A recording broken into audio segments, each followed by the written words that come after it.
आपण देशाचे गृहमंत्री राहिलेला आहात. आपल्याला या घोषणांवरून तुमचं मन काय म्हणतं? आता तुम्हाला भगवा आतंकवाद काय माझ्या तोंडून त्यावेळेस आलेलं नाही. मी ह्या मताचा नव्हतो की हे वाद निर्माण व्हावेत आणि करावेत, या मताचा कधीही नव्हतो. कारण मी नेहमी सर्व धर्माची भूमिका घेऊन काम करणारा कार्यकर्ता आहे. आयडिओलॉजिकल बेस या महाराष्ट्राला राहतो की नाही अशी भीती वाटावी असं वातावरण महाराष्ट्रात आहे. आयडिओलॉजिकल बेस महाराष्ट्राचा गेलेला आहे. वैयक्तिक पार्टीवर असा बेस सुरू झालेला आहे. त्यामुळे पुढे काय होईल याची मला चिंता वाटते. नव्यानं बालेकिल्ला म्हणून उभं राहील असं वाटतं आपल्याला? जरूर उभी राहील. प्रणितीची आता ही सुरुवात आहे. जय हो महाराष्ट्र. राज्यातील पत्रकार आणि डिजिटल मीडिया संपादक पत्रकार संघटनेच्या वतीनं 2024च्या ऐतिहासिक विधानसभा निवडणुकीत ही मोहीम आम्ही सुरू केली आहे. ज्यांनी तब्बल गेली 60 वर्ष महाराष्ट्राच्या आणि देशाच्या सामाजिक, राजकीय आणि एकूण देश म्हणून, राज्य म्हणून जी वाटचाल असते त्या वाटचालीत फक्त साक्षीदारच जे बनलेले नाहीत तर त्यात सक्रिय सहभाग राखलेला आहे. महाराष्ट्राचा अमृत कलश महाराष्ट्रात आणताना महाराष्ट्राचे शिल्पकार यशवंतरावजी चव्हाण यांना जो महाराष्ट्र अभिप्रेत होता त्या दिशेनं ज्यांनी आपल्या आयुष्याची पूर्ण वाटचाल ठेवली असे महाराष्ट्राचे माजी मुख्यमंत्री, महाराष्ट्राचे माजी गृहमंत्री आणि ज्यांनी आपल्या राज्याच्या अर्थसंकल्पात पहिल्यांदाच कुडमुड्या जोशींपासून ते आदिवासींपर्यंतचा जातींचा उल्लेख करण्याचा इतिहास घडवला असे सुशीलकुमारजी शिंदे आज आपल्या सोबत आहेत. तर जय हो महाराष्ट्र म्हणत असताना महाराष्ट्र एका वेगळ्या वळणावरची निवडणूक अनुभवतोय आणि ज्यांनी महाराष्ट्राच्या जडणघडणीत मोठं योगदान दिलेलं आहे त्यांना हा पॉलिटिकल सोशल ट्रान्सफॉर्मेशनचा पिरियड आणि निवडणूक कशी वाटते या संदर्भात आपण त्यांच्याशी बोलूया. साहेब, कसाबला फाशी देण्याच्या आदेशापासून ते गोरगरिबांना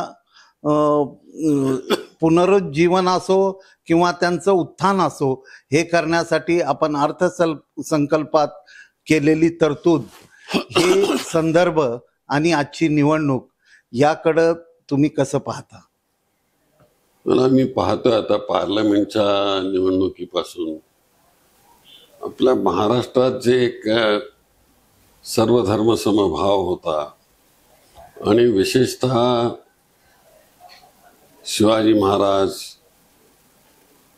शाहू महाराज, फुले यांचा हा महाराष्ट्र म्हणून अभिप्रेत असला, जाती विरहित अशा प्रकारची सोसायटी निर्माण करणारा महाराष्ट्र. पण आता कुठेतरी जाती आणि धर्माच्या ह्या वेशामध्ये घडी बिघडते की काय असं मला वाटायला लागलेलं आहे. कारण जे 20 वर्षापूर्वी किंवा 30 वर्षापूर्वी या महाराष्ट्राची भूमिका होती ती भूमिका आता बदललेली दिसते आहे मला. आणि धर्मावर, जातीवर अशा प्रकारच्या निवडणुका व्हायला लागलेल्या आहेत. पण तरीही आज कामं होताना अनुभव येतात की बाबा देशातले रस्ते असतील किंवा मुंबईचं चित्र बदलताना आपण अनुभवत आहोत. तर त्याचा आणि या सामाजिक संदर्भाचा राजकारणाशी काही संबंध आहे असं वाटतं? काही अंशी हे डेव्हलपमेंटचं जे काम आहे त्याच्यामध्ये फार बदल होतोय, ही एक आनंदाची गोष्ट आहे. पण त्याला ॲडमिनिस्ट्रेटिव्ह सर्व्हिसेस याला फार महत्त्वपूर्ण भूमिका त्यांनी निभावलेली आहे आणि क्विकली काम करण्याची भूमिका निभावल्यामुळं हा सगळा जे काय बदल बदल दिसतोय. पण हे मुंबईच्या बाबतीमध्ये झालेलं आहे. पण बाकी जिल्ह्यामध्ये, लहान जिल्हे, छोटे जिल्हे याच्यामध्ये अजून काही प्रगती झालेली दिसत नाही. साहेब, भगवा दहशतवाद या तुमच्या एका विधानावरून देशात खळबळ माजली होती. आज तर निवडणुकीच्या काळात परत एकदा कटेंगे तो बटेंगे सारख्या घोषणा दिल्या जातात. आपण देशाचे गृहमंत्री राहिलेला आहात. आपल्याला या घोषणांवरून तुमचं मन काय म्हणतं? आता तुम्हाला भगवा आतंकवाद काय माझ्या तोंडून त्यावेळेस आलेलं नाही, हे प्रेसमधूनच आलेलं होतं. मी सत्य परिस्थिती माझ्या जयपूरच्या अधिवेशनामध्ये काँग्रेस पक्षाच्या कार्यकर्त्यांच्या पुढे, नेत्यांच्या पुढे भूमिका मी मांडलेली होती. पण त्याला प्रेसने भगवा आतंकवाद अशा प्रकारचं चित्र रंगवलं आणि मग त्याच्यातून वाद निर्माण झाले. पण मी ह्या मताचा नव्हतो की हे वाद निर्माण व्हावेत आणि करावेत, ह्या मताचा कधीही नव्हतो. कारण मी नेहमी सर्वधर्माची भूमिका घेऊन काम करणारा कार्यकर्ता आहे. त्यामुळं या धर्माच्या भानगडीत कधी मी पडलेलो नाहीये. साहेब, आज मुख्यमंत्री सुद्धा सारखं कटेंगे बटेंगे तुम्ही म्हणालात आता, अशा प्रकारची भाषा शोभत नाही त्यांच्या तोंडी. आणि महाराष्ट्राच्या एकूणच वाटचालीचा विचार केला तर जे काय फोडाफोडी असेल किंवा आयडिओलॉजिकल बेस या महाराष्ट्राला राहतो की नाही अशी भीती वाटावी असं वातावरण महाराष्ट्रात आहे. आयडिओलॉजिकल बेस महाराष्ट्राचा गेलेला आहे. एवढं सगळं आम्ही मिळवलेलं होतं ते ह्या 5-6 वर्षामध्ये आयडिओलॉजिकल बेस सगळा निघून गेलेला आहे. आणि आता इंडिव्हिज्युअल बेसवर आणि वैयक्तिक पार्टीवर असा बेस सुरू झालेला आहे. त्यामुळे पुढे काय होईल याची मला चिंता वाटते. सोलापूर जिल्ह्याच्या राजकारणात आता प्रणितीताई जिल्ह्याच्या खासदार आहेत. राज्य पातळीवर त्या काँग्रेसचं नेतृत्व करतायत.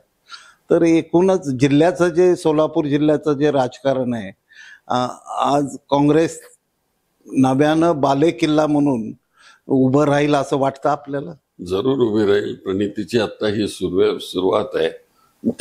ज्या तऱ्हेनं ती भूमिका मांडते, मला वाटतं उद्याचे ब्लीच क्रॅक असं म्हटलं मी, असं विजेसारखी चमकणारी जी भूमिका ती घेऊन लढते आहे, त्याच्यातून पुन्हा काँग्रेस महाराष्ट्रामध्ये चांगल्या तऱ्हेनं उभी राहील आणि ती प्रक्रियेमध्ये आहे आता. एकूणच या निवडणुकीत आरोप असतील किंवा एकूण निवडणुकीची 1967 साली आपण करमाळ्यात 70च्या दशकात लढवलेली 73ला लढवलेली निवडणूक आणि आजची निवडणूक पद्धती याबद्दल काय? भयानक अंतर आहे. 73ची माझी निवडणूक 16,000 रुपयामध्ये झालेली होती आमदारकीची, आणि आज आमदारकीच्या निवडणुकीला लाखोने खर्च होतोय. हे अशा तऱ्हेनं निवडणुकीमध्ये खर्च होणं काही योग्य नाही. आपण डेमोक्रेसीमध्ये हे काम करतो आहोत, लोकांना शिक्षण देतो आहोत, तर त्याचं हे विरुद्ध अशा प्रकारचं वातावरण निर्माण होतं. आणि पैसा आणि सत्ता एकत्रित आले की त्याच्यातून काही मार्ग निघत नाही. महाराष्ट्रात या निवडणुकीत सत्ता कुणाची येईल असं वाटतं आपल्याला? आघाडीची तर जरूर येईल.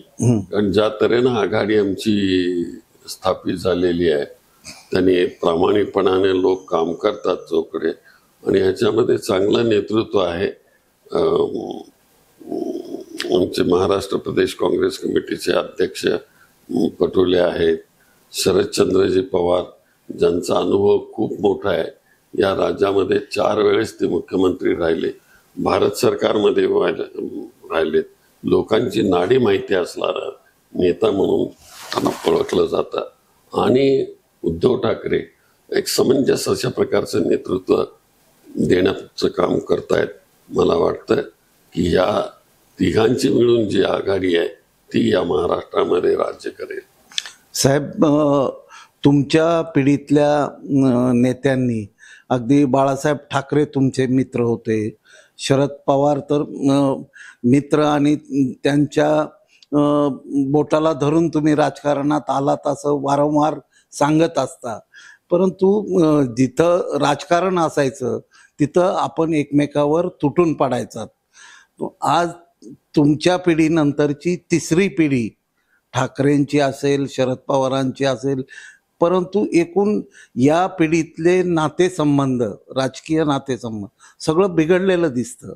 हे बघून तुम्हाला कसं वाटतंय?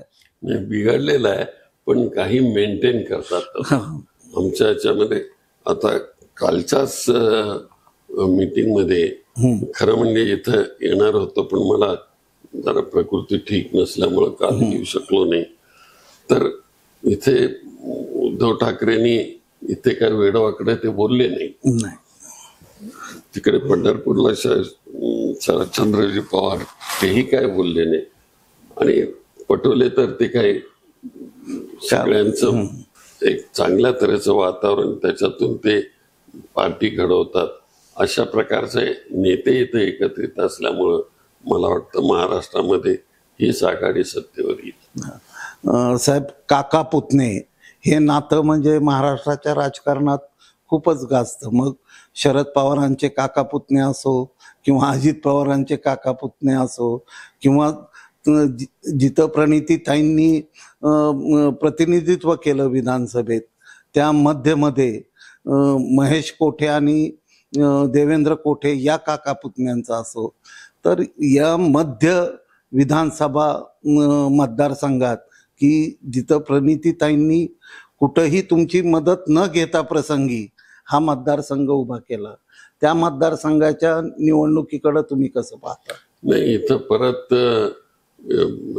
इथे जो उमेदवार उभा राहिलेला आहे चेतन नरोटे, हाही समंजस अशा प्रकारचं नेतृत्व देणारा नेता आहे, आणि ज्या समाजाला कधी प्रतिनिधित्व त्या विभागात मिळालं नव्हतं त्यांना देवकतेंच्या नंतर, आनंदराव देवकतेंच्या नंतर त्या समाजाला मिळालेलं आहे, आणि ही जाणीव ठेवून लोक त्यांना मदत करतील याविषयी माझ्या मनामध्ये कुठल्याही प्रकारची शंका नाही. आता हे दोन्ही काका पुतण्याचं त्याविषयी न बोलणं बरं.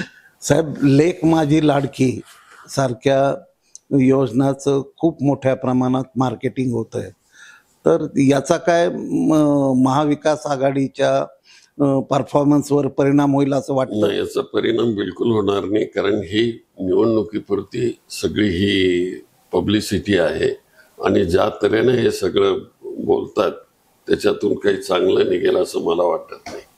साहेब, जाता जाता महाराष्ट्रातल्या प्रत्येक माणसानं, प्रत्येक जाती धर्मानं जय हो महाराष्ट्र म्हणावं असं वातावरण महाराष्ट्रात निर्माण व्हावं, यासाठी राज्यातल्या राजकारण्यांना तुम्ही काय संदेश द्याल? नाही, त्याने काय, तुम्ही कुठल्याही पार्टीचे असाल, त्यांनी आपला महाराष्ट्र कसा पूर्वी होता शिवाजी महाराजांच्या पासून आणि आत्तापर्यंत हे सगळ्या सर्वधर्म समभावाची भूमिका घेऊन महाराष्ट्राला पुढे न्यायचं आहे, ही जर संकल्पना जर तुम्ही डोक्यात ठेवली तर मला ही गोष्ट काही अवघड वाटत नाही. अजूनही जाती धर्माच्या बाबतीमध्ये काही वर्ष हे कार्यक्रम इथं चाललेला आहे, तो सगळा निघून जाईल आणि पुन्हा एकदा सर्वधर्म समभाव याची एक भूमिका घेऊन महाराष्ट्र घडवण्याचं काम पुढे चालेल याविषयी माझ्या मनामध्ये काही शंका नाही. खूप खूप धन्यवाद साहेब, आपण वेळ दिलात आणि महाराष्ट्राला या निवडणुकीत कशा पद्धतीनं पुढे गेलं पाहिजे याविषयीचं आपलं मनोगत व्यक्त केलं. धन्यवाद. जय हो महाराष्ट्र.